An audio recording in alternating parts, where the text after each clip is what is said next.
Por favor, pasen y cierren la puerta. No queremos que el frío inunde la sala. Ya sé que para muchos de vosotros estáis en verano o en lugares calurosos, pero créeme que la historia de hoy es bastante refrescante. Y es que hay lugares en el mundo donde el ser humano no es bienvenido. Lugares donde el viento corta la piel, donde el horizonte desaparece en la bruma blanca y donde la muerte espera a que juegues mal tus cartas. Y el Polo Sur es uno de ellos. Un punto perdido en el extremo del planeta, un continente vacío y blanco. Y de él vamos a hablar. Y es que verán, a comienzos del siglo XX nadie sabía realmente qué había allí. Solo se podía calcular su inmensidad, un punto ciego en los mapas, el último lugar en el que el hombre podía poner su bandera. Para los exploradores, los de aquella época, quizá era el último gran desafío, el último lugar para la gloria. Los periódicos convertían a esos aventureros en leyenda y las naciones competían por plantar sus banderas en lugares imposibles.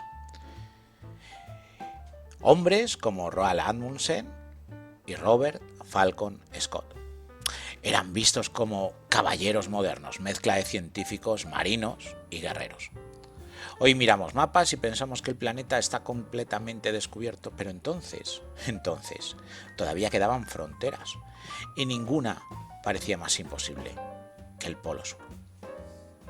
Verán, había temperaturas de 50 grados bajo cero, tormentas capaces de borrar campamentos enteros en solo segundos, grietas ocultas bajo la nieve que podían superar la altura de cualquier edificio conocido, y meses enteros de oscuridad.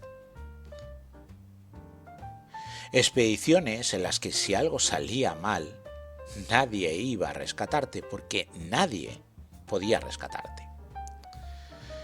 Arriesgando su vida, dos hombres decidieron ir. Los dos querían lo mismo, ser los primeros en llegar a esa parte del mundo, a la última frontera, pero no podían serlo ambos. Uno sería el afortunado y el segundo el perdedor. O quizá, lo más temible de todo, el empate, que suponía el fracaso mortal de las dos expediciones.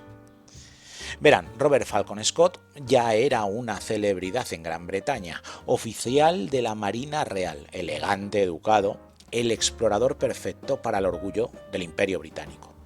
Representaba algo muy inglés, la resistencia, la dignidad, el deber. La prensa de aquellos años le adoraba. Mientras tanto, en Noruega, Roald Amundsen era otra clase de hombre.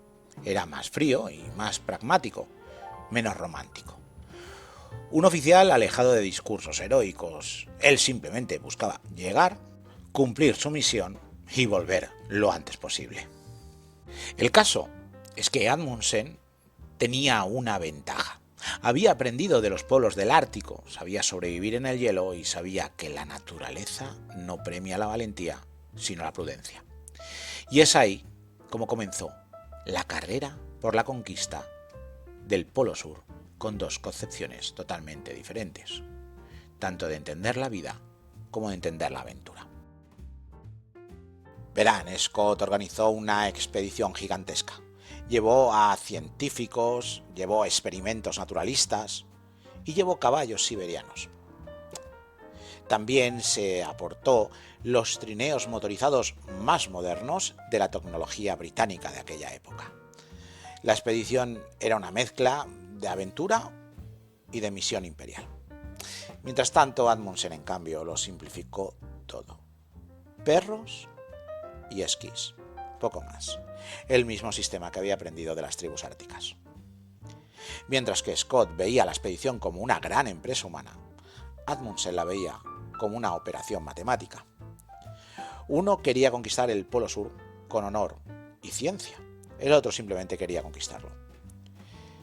En 1911, las dos expediciones avanzaban hacia la meta. Días y días caminando sobre un desierto blanco infinito. Imaginar aquello. No había árboles, no había animales, No había sonidos, simplemente el de los pasos atravesando la nieve, las respiraciones congeladas y el crujido del hielo bajo los pies. El viento podía arrancarte la piel que no estuviera cubierta bajo capas de abrigo. La comida, obviamente, escaseaba.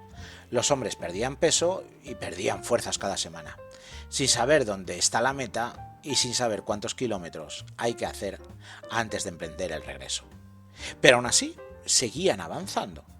Nadie se planteaba rendir, porque el Polo Sur se había convertido en una obsesión para aquellas dos expediciones, para aquellos héroes.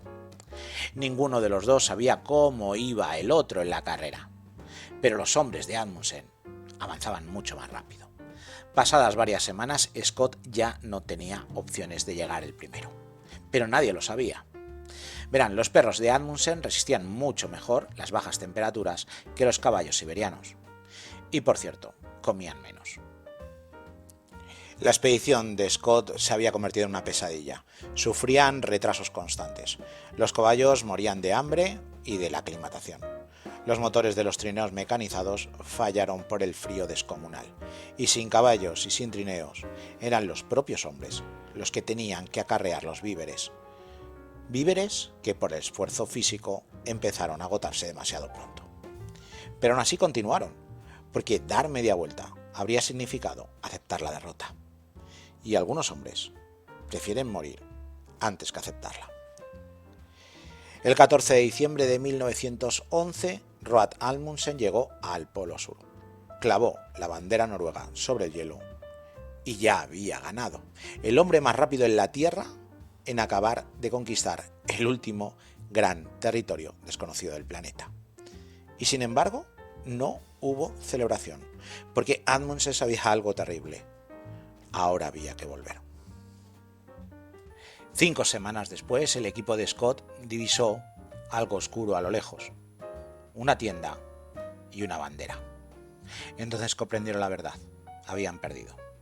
Imaginarlo, después de meses atravesando el infierno helado, después de sacrificarlo todo, de llegar al fin del mundo, descubrir que otro hombre había estado allí antes. Scott en su diario escribió algo devastador. Dios mío, este es un lugar horrible. Al final, el oficial entendió que toda la lucha, toda aquella entrega, ya no tendría gloria y que tenían que regresar.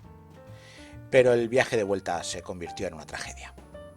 El frío empeoró y las tormentas cerraban el paso. El hambre los devoraba lentamente. Uno de los hombres cayó al agua helada, el otro murió delirando de frío. Entonces ocurrió una de las escenas humanas más tristes de toda la historia de la exploración. Veréis, Lawrence Oates, enfermo y casi incapaz de caminar, comprendió que estaba condenando al grupo a la muerte. Estos no lo querían abandonar, pero una noche, mientras el viento golpeaba la tienda, dijo una frase que quedó para siempre en la historia. Voy a salir fuera, quizá tarde un poco. Y salió caminando hacia la tormenta, solo, para morir. Para que con su sacrificio pudieran tener una oportunidad sus compañeros. Pero ni siquiera eso bastó. Scott y los últimos hombres quedaron atrapados por una tormenta a apenas unos kilómetros de un depósito de suministros. Tan cerca y a la misma vez tan lejos. Murieron dentro de su tienda, congelados y hambrientos, conscientes de su final. Escribieron cartas de despedida. Scott dejó varias misivas, a su esposa, a sus amigos y al país. En la despedida solo pidió una cosa, que cuidaran de las familias de sus hombres.